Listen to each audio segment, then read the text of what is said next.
measuring restraint in amorphous materials from static speckle scattering.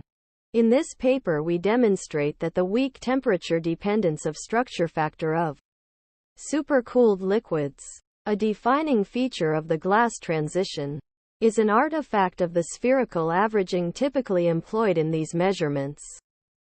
We show that the speckle scattering at individual wave vectors, calculated from a simulated glass former, exhibits a sufficiently large temperature dependence to represent a structural order parameter, capable of distinguishing liquid from glass.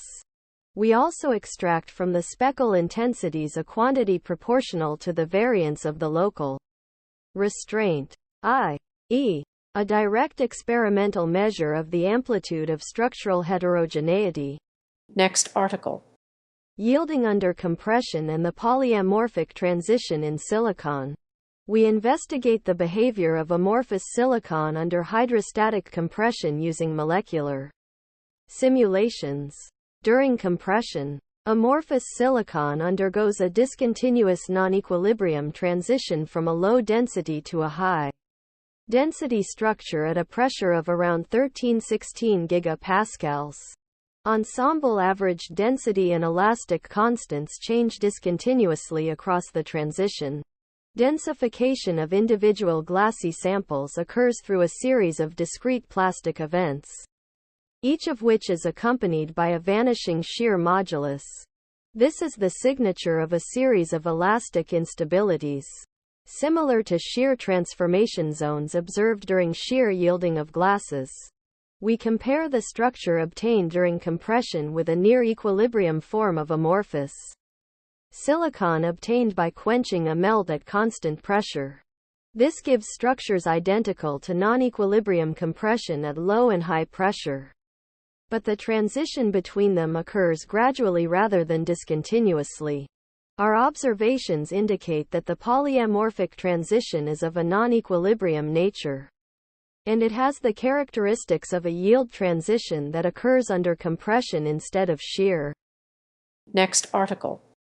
Shape and orientation dependent diffusiophoresis of colloidal ellipsoids.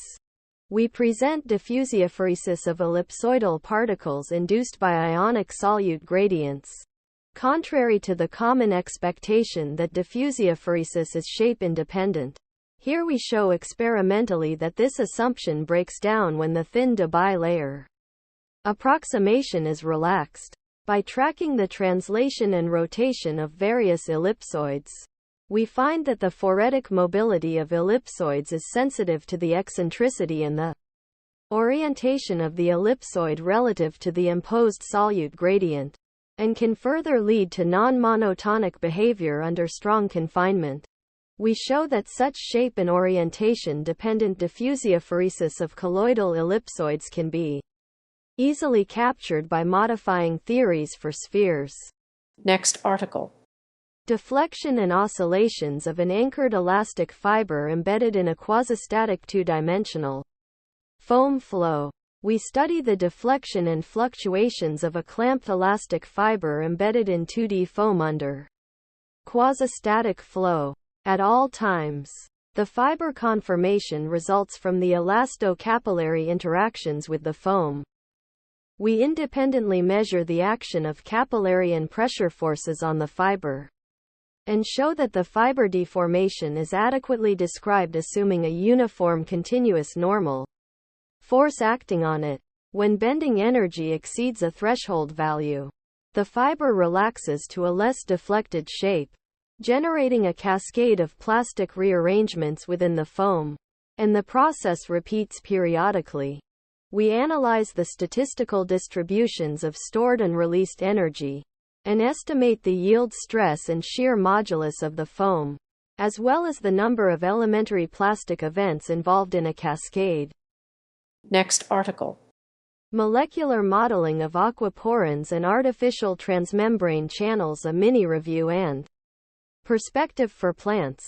Aquaporins are a family of transmembrane channels that are found from archaea, eubacteria, and fungi kingdoms to plants and animals. These proteins play a major role in water and small solutes transport across biological cell membranes and maintain the osmotic balance of living cells. In this sense, many works in recent years have been devoted to understanding their behavior, including in plants, where 5 major groups of AQPs have been identified, whose physiological function details still have open questions waiting for an answer. In this direction, we observed in the literature very few molecular modeling studies focusing on plant AQPs. It creates a gap in the proper depiction of AQPs since molecular simulations allow us to get information that is usually inaccessible by experiments. Likewise, many efforts have been made to create artificial nanochannels with improved properties. It has the potential to help humanity to face water stress, a current problem that will be worsened by climate change. In this short review, we will revisit and discuss important computational studies about plant aquaporins and artificial transmembrane channels. With this, we aim to show how the molecular modeling community can help to understand plants' AQP's properties and function, and how we can create new nanotechnology-based artificial channels. Next article. Emergence of a hexagonal pattern in shear thickening suspensions under swirling excitation. Dense particle suspension under shear may lose its uniform state to large fluctuations of the local density and stress. Here, we explore a novel unsteady dynamics of a non-Brownian suspension under circular oscillation, where localized density waves appear beyond an excitation frequency threshold and self-organize into an hexagonal pattern with increasing frequency.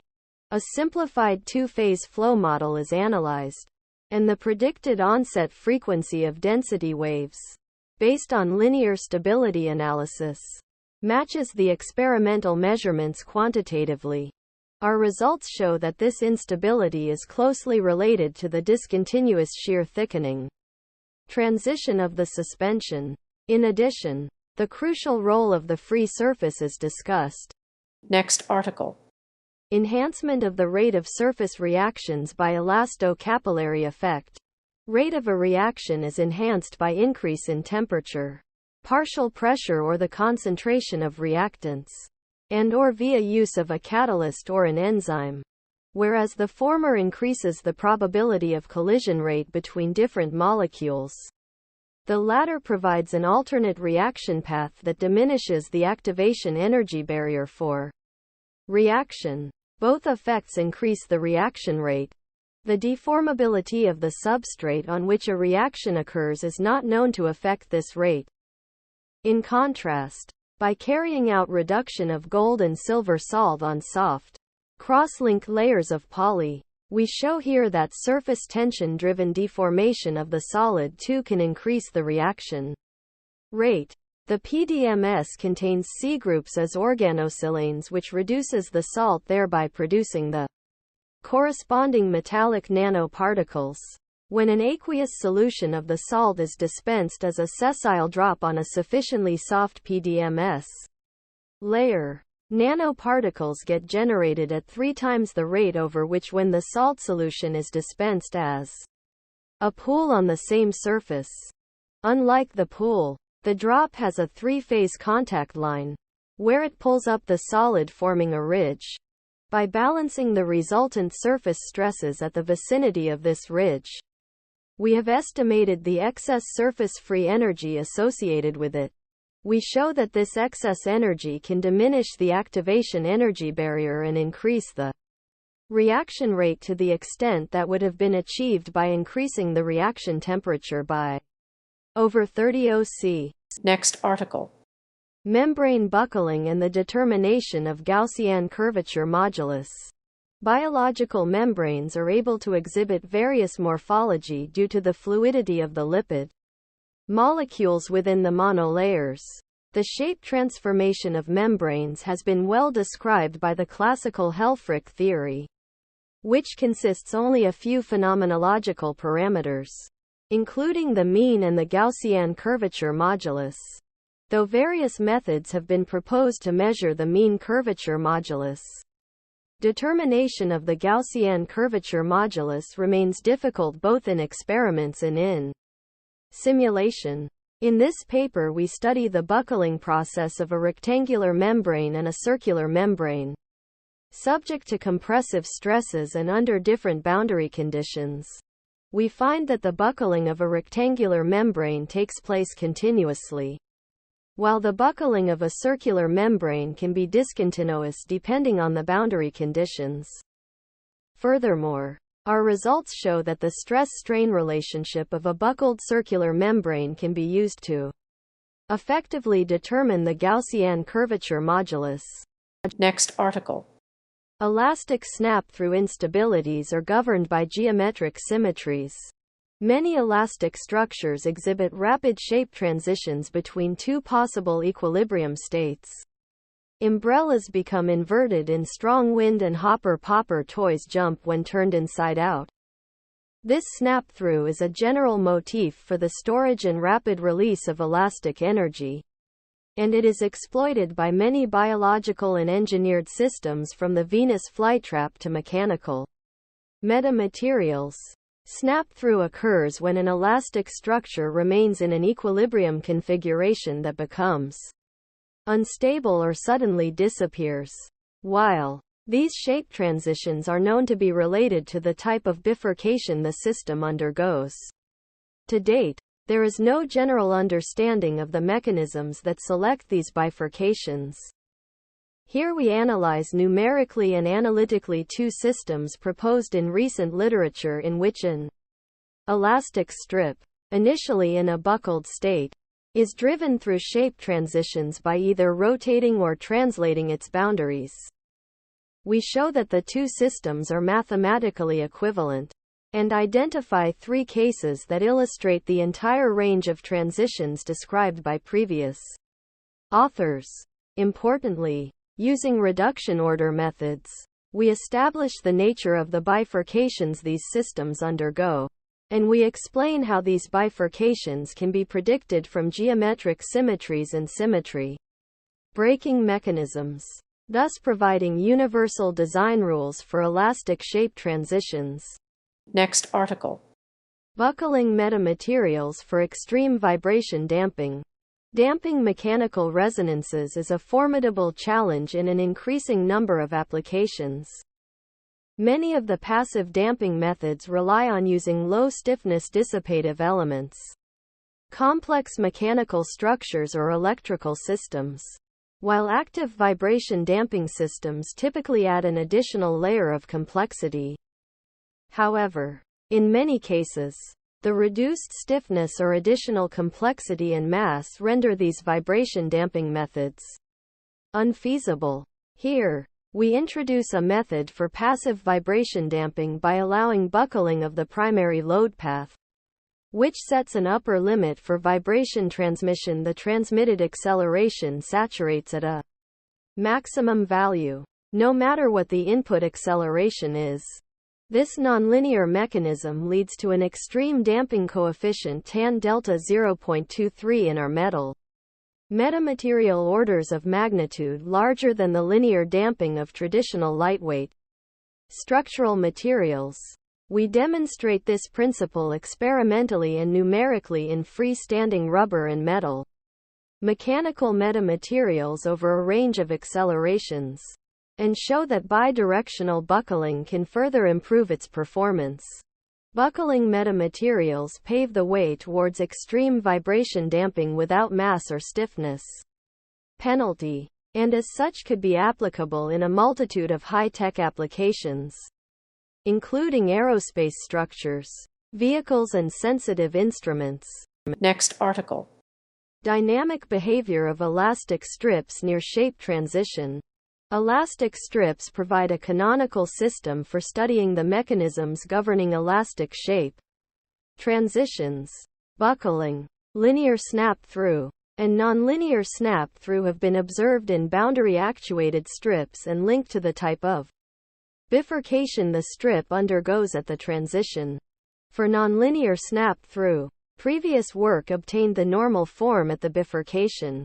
However, to date, There is no methodology for extending this analysis to other types of transition. Here, we study a set of 3 systems where a buckled elastic strip is actuated through rotation of its boundaries. Depending on the direction of rotation, the system exhibits all 3 types of shape transitions. We introduce a simple method to analyze the dynamic characteristics of an elastic structure near a transition. This method allows us to extend, in a straightforward manner, the asymptotic analysis proposed for nonlinear snap through to the 2 other types of transition. We obtain the normal forms of these bifurcations, and show how they dictate all the dynamic characteristics of the elastic strip. This analysis provides a profound understanding of the physical mechanisms governing elastic shape, transitions, and reliable tools to diagnose and anticipate these transitions.